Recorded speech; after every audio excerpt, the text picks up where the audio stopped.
Ukraine ने बीते 3 दिनों से रूस को ड्रोन हमले से दहला रखा है। यूक्रेन के लंबी दूरी तक मार करने वाले ड्रोन मॉस्को में फट रहे हैं। इसके जवाब में रूस ने यूक्रेन के 4 शहरों को मिसाइल धमाके से धुआं कर दिया है। युद्ध समझौते के बीच अचानक भड़के युद्ध से बौखलाए पुतिन ने कई दशकों पुराना एटमी हथियार भी निकाल लिया है। अमेरिकी डिफेंस इंटेलिजेंस की रिपोर्ट में खुलासा हुआ है कि पुतिन एटमी युद्ध की शुरुआत बेलारूस फ्रंट से कर सकते हैं। न्यूज 18 JKLH के डिजिटल प्लेटफॉर्म पर आपका स्वागत है। मैं हूं प्रिया सिंह।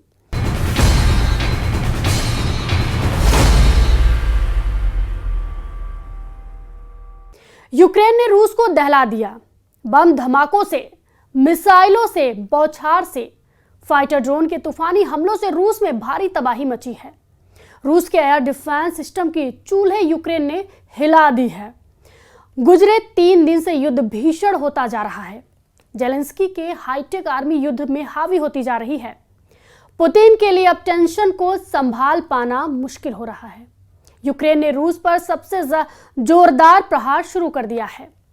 रूस की राजधानी मॉस्को में एयरपोर्ट पर घातक ड्रोन हमला हुआ है। ड्रोन अटैक से मॉस्को एयरपोर्ट पर ट्रैफिक पर ब्रेक लग गया है। मॉस्को के मेयर ने कई फ्लाइट्स की उड़ानें रद्द होने की पुष्टि की है। रूसी अधिकारियों के मुताबिक आधी रात से मॉस्को की ओर उड़ रहे 23 ड्रोन को हवा में मार गिराया गया। थानथी टीवी की रिपोर्ट के मुताबिक मॉस्को एयरपोर्ट के पास ड्रोन हमले की वजह से विमानों की लैंडिंग नहीं हो पाई। सीरियल ड्रोन धमाकों के खतरे को देखते हुए घरेलू और अंतर्राष्ट्रीय उड़ानों को कई घंटे कैंसिल करनी पड़ी। क्रेमलिन के मुताबिक गुजरे 3 दिन में यूक्रेन ने रूस में लंबी दूरी तक मार करने वाले 485 ड्रोन से हमला किया। इनमें से 63 ड्रोन ऐसे थे जो सीधे मॉस्को पर दागे गए। 22 मई की रात यूक्रेन के 112 फाइटर्स ड्रोन ने बारूदी तहलका मचाया। वहीं यूक्रेन के ड्रोन रूस के एयर डिफेंस के चीर कर कोहराम मचा रहे हैं। रूस के एलेट्स में रूस के बड़े हथियार डिपो को मिसाइल धमाके से जेलेंस्की आर्मी ने उड़ा डाला है। हथियार बेस पर हमले से पूरे शहर में अफरा तफरी मची है। मिसाइल धमाके के बाद हथियार डिपो पर रखे बारूद में लगी आग से हाहाकार मच गया। 23 मई की सुबह रूस के लिपेत्स्क में एनर्जिया प्लांट को बारूद बरसाकर बर्बाद कर दिया गया। रूसी हथियारों में इस्तेमाल होने वाली बैटरी और बिजली उपकरणों के कारखाने पर तबाही से रूस को बड़ा झटका लगा है। यूक्रेन का जोर रूस के हथियार गोदाम जलाने पर है। वहीं रूस ने भी जल्द बहुत बड़े पलटवार को सिग्नल दिए हैं।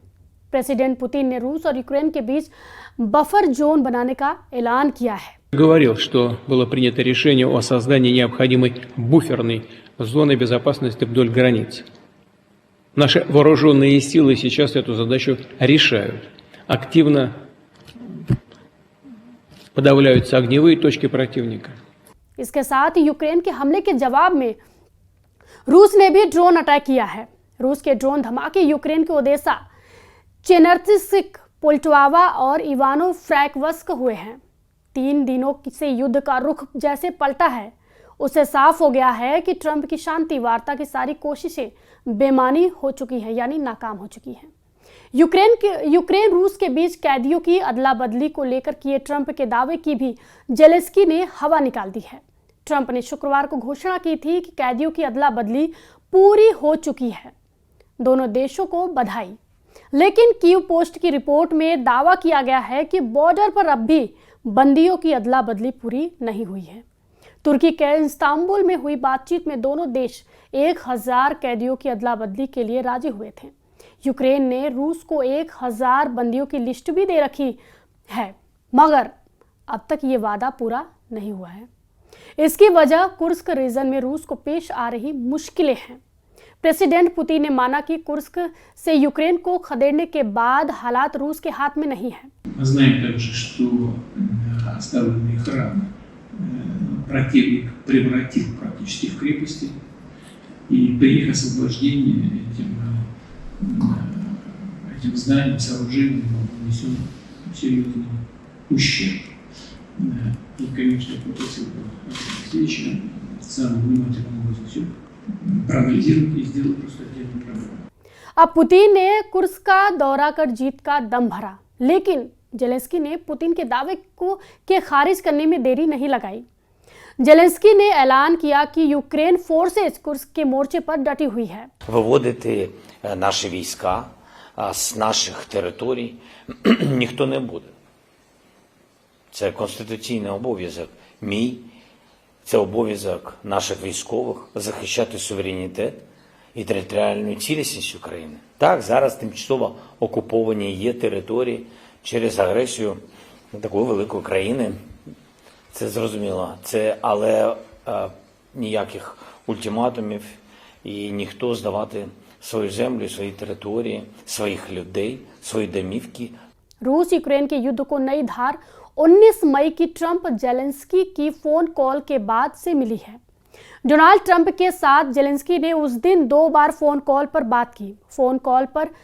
फोन कॉल में जेलेंस्की का जोर रूस पर ज्यादा से ज्यादा प्रतिबंध लगाने पर रहा। साथ ही जेलेंस्की ने रूस को यूक्रेन के सहयोगियों के साथ समझौते की टेबल पर आने का प्रेशर बनाया है। जेलेंस्की ने ट्रंप से मांग की है कि पुतिन के बैंकिंग और ऊर्जा क्षेत्रों पर नए प्रतिबंध लगाए जाएं, जिससे रूस की सैन्य क्षमता कमजोर पड़े। Що стосується пакету Сполучених Штатів Америки, тут інша історія. Тут треба, щоб ми всі разом наполегливо працювали зі Сполученими Штатами Америки для того, щоб вони в якийсь момент, який вони зможуть, ввели відповідні санкції. Це сильно допоможе. Банківські, енергетичні санкції. Від Америки дуже сильно залежить, чи буде далі Путін і армія Росії заробляти на цю війну. वहीं जेलेंस्की ने युद्ध नीति और कूटनीति दोनों में बड़े बदलाव किए हैं। ट्रंप पर जेलेंस्की को ज्यादा भरोसा नहीं है, इसलिए उनका जोर हर मसले पर यूरोपीय यूनियन को शामिल करने का है। इस बीच रूस ने वेटिकन में यूक्रेन से बातचीत करने पर रेड सिग्नल दिखा दिया है। विदेश मंत्री सर्गेई लावरोव ने कहा है कि वेटिकन में रूस यूक्रेन से शांति वार्ता का पक्षधर नहीं है। वहीं जेलेंस्की ने आरोप लगाया है कि पुतिन समझौते के बाद भी युद्ध भड़काकर ज्यादा समय बिता रहे हैं ताकि यूक्रेन की जमीन पर कब्जा कर सके।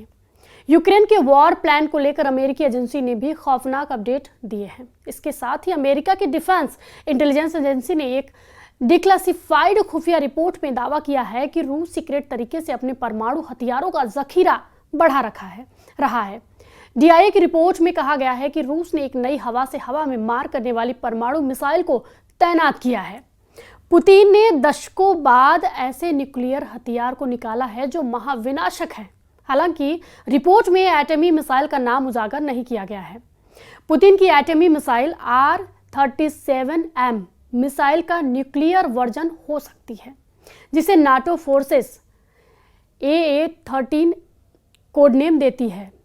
डीआईए की रिपोर्ट में दावा किया गया है कि रूस ने बेलारूस को एटमी हथियारों के इस्तेमाल की ट्रेनिंग भी दी है। साल 2023 में ही रूस ने बेलारूस में परमाणु हथियार तैनात करने शुरू कर दिए थे। पुतिन के एटमी हथियारों के इजाफे के अपडेट के बाद ट्रंप के होश उड़ गए। प्रेसिडेंट ट्रंप जल्द से जल्द युद्ध समझौता करवाने की कोशिश में जुटे हुए हैं, तो वही जेलेंस्की और पुतिन रोज नई रणनीति के साथ वॉर जोन में कोहराम मचा रहे हैं। ट्रंप ने दूसरी बार राष्ट्रपति बनने से पहले युद्ध को कुछ दिन में खत्म करवाने का वादा किया था। चुनावी रैलियों में किए गए दावे पर ट्रंप कितना खरा उतरे हैं, ये वक्त ही बता रहा है। वहीं ट्रंप ने जनवरी महीने में राष्ट्रपति पद की शपथ ली।